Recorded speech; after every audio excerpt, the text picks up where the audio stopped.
Hello students, so today we will learn of measurement of lengths. You will be wondering that these we are doing since school days, but let us try to know that what the range in which we want to measure. In case we want to measure very micro of bodies of 10 raised to minus 10 millimeter, very small, which is atomic nucleus, then the known methods by you cannot be adopted. And similarly, in case we want to measure very large distances up to 10 raised to 26 meter, which is the observable size of universe, then the methods known to you cannot be used.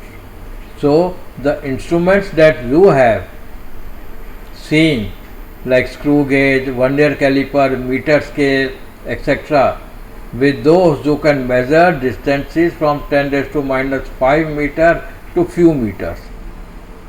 But beyond this range, these instruments cannot be used. So we have to use indirect methods of measuring these distances which are beyond this range. So that is the important topic of this chapter. Now, vernier caliper, you know what it is. It is having two scales. I will just revise that. You see, this is called main scale. In main scale, we have graduations like your normal scale means 1 millimeter. So you have 0 to 10. 10 is 10 millimeter and it is divided into 10 parts, so each division is 1 millimeter. Then this is called a vernier scale, which slides over this main scale. Number of divisions in vernier scale is n, then that value of vernier scale division is equal to n minus 1 divisions of main scale. So normally vernier scale suppose has 10 divisions, then this 10 division is equal to 9 divisions of main scale. So 1 division would be 9 upon 10 millimeter, because 10 vernier scale is equal to 9 millimeter. So 1 vernier scale would be 9 upon 10 millimeter. So you can now see this diagram. Top is main scale. This is 0, this is 10 millimeter. But this 9 millimeter which I have shown, there comes my 10th division of vernier scale. So 10 divisions of vernier scale is equal to 9 divisions of main scale. So each division would be 0.99 upon 10. So the gap between when this 0 of both the scales are coinciding, as I have shown in this figure, then the gap between first division of vernier scale and main scale would be 1 minus 0.9, which is 0.1 millimeter, because from here to here is 1 millimeter, from here to here is 0.9 millimeter, so this would be 0.1 millimeter. So if I move my vernier scale in this direction, then if I move my vernier scale in this direction such that this line comes here, this line comes here, then what distance I move? 0.1 millimeter. So this becomes the least count of vernier. Is it all right? But we will remember it in a very simplified way, that least count of vernier is value of one main scale division, which was 1 millimeter in the example I have shown, and total number of divisions were 10. So 1 upon 10 is 0.1 millimeter. 0.1 so is called the least count, and that is 0.01 centimeter. Now you might have studied in your school, then when we are taking the reading, then we take main scale reading. Main scale reading means where is my suppose my vernier scale 0 is here. This is my vernier scale 0, I have moved it here.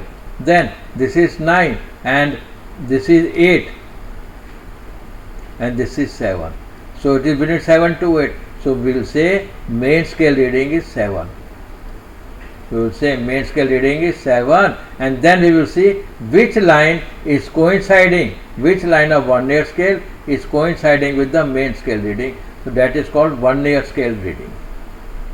That is called 1 year scale reading. So my reading would be main scale reading plus 1 year scale reading multiplied by least count. Is it all right? So this is how we measure the distances during 1 year scale. Now one more point I will tell you, that these are called jaws of 1 year scale.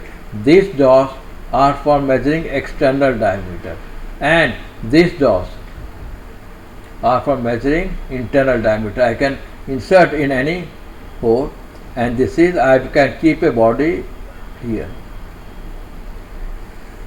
This is a stem for measuring depth. Normally this, when these two jaws are touching one another, then this stem is just up to here, and when I move, then this stem will come out. So to what length I move this stem out, I can read it here in the 1 year scale. Is it all right? This experiment will be doing it, then it will become more clear to you. Then comes screw gauge. You know, screw gauge is working on the principle of a screw, that when a screw is rotated, it moves actually by a small distance. So when I may rotate by one rotation, then whatever distance it moves, that is called pitch of the screw. So what is pitch? It is the linear distance moved by screw when we are rotating by one complete rotation. So if I rotate by half, it will move by half the pitch. If I rotate by quarter, it will move by quarter of pitch. So if there are 50 divisions, then one division means 1 upon 50. Therefore least count is pitch of screw upon number of divisions in the circular scale. In the circular scale. So reading like 1 year, reading would be main scale reading plus circular scale reading multiplied by least count.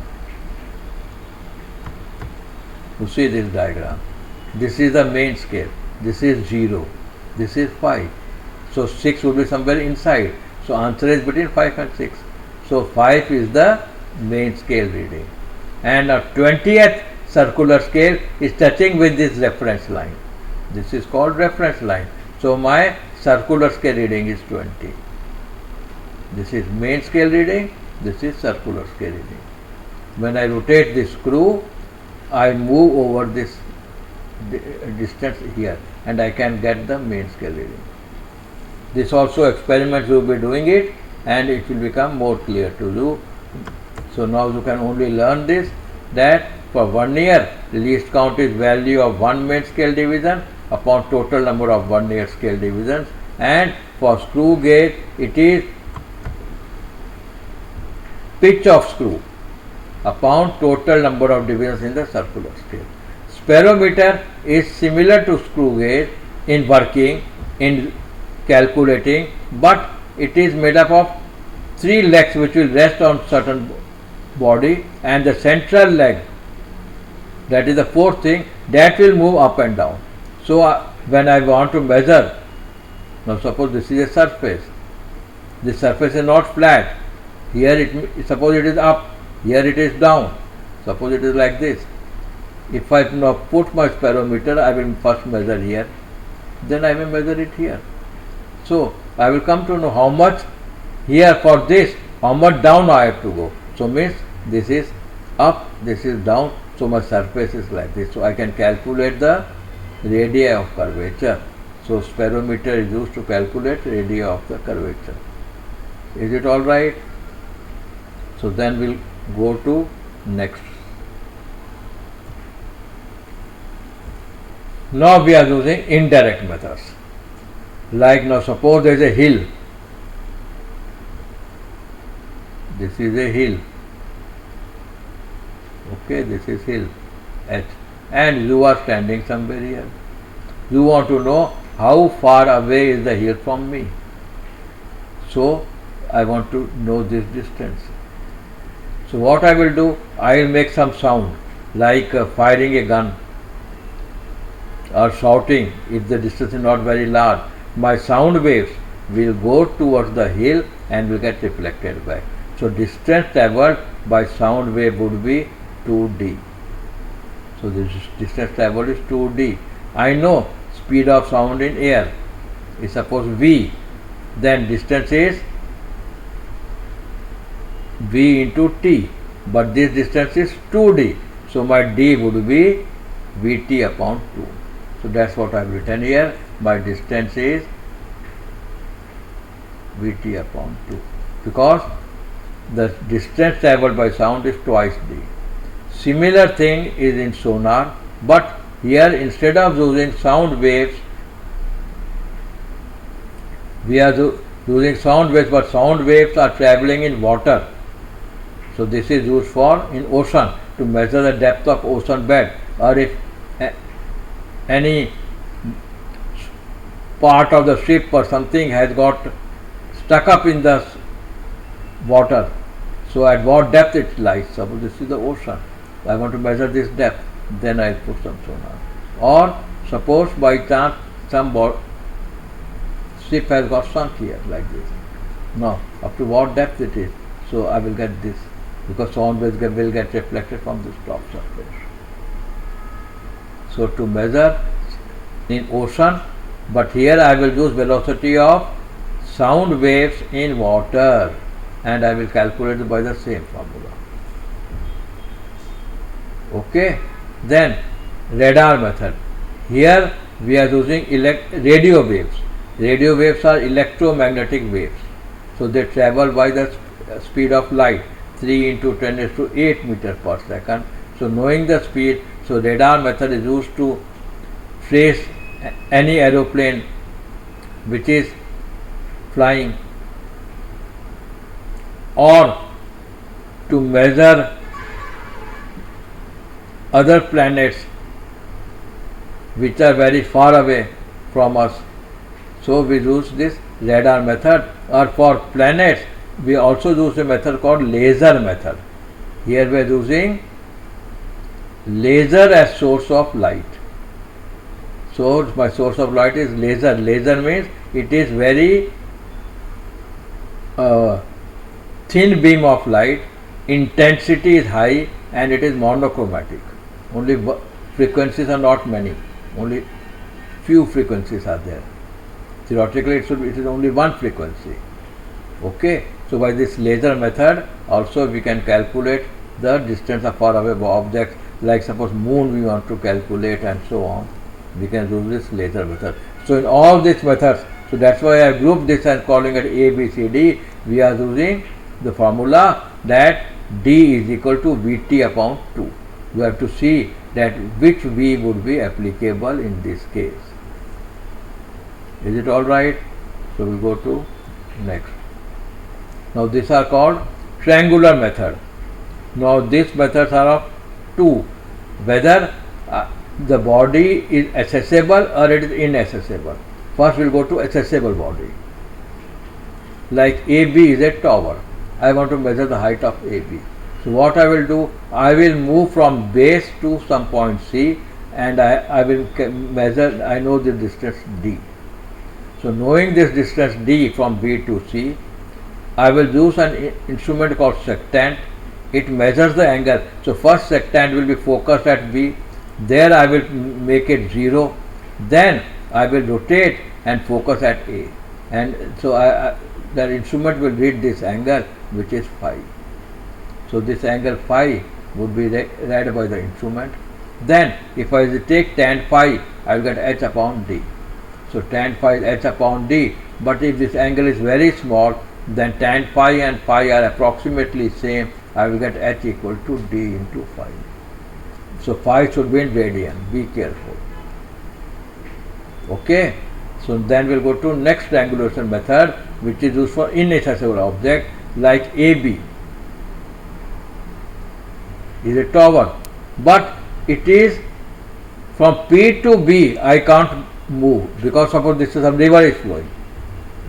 Some river is flowing. So I don't know what is the distance between P and B, and so this becomes inaccessible. So what I will do, from P I will move towards R. This angle is beta. this angle is beta. And I know the distance P to R, that is D, but I don't know this x. So what I will do, I will measure this angle alpha by secant, I will measure this angle beta by secant. Then to take cot alpha would be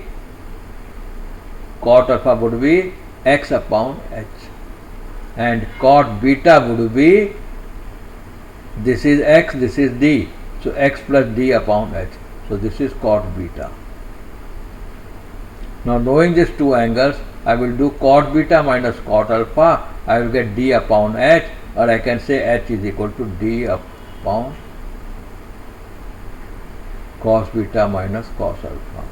So this is how, by using geometry, we can calculate the height of the object without directly measuring it. But because I am measuring the angles, I am measuring this distance d, but I am not measuring directly the height of the object, as it is not possible, as it is difficult and not possible. Is it all right? So next time we will learn some more methods of measurement, and so then our topic for measurement of length will be over.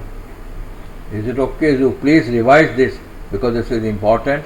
You please revise and come for the next session, so that you can understand in a better way when we are doing the numericals. Thank you.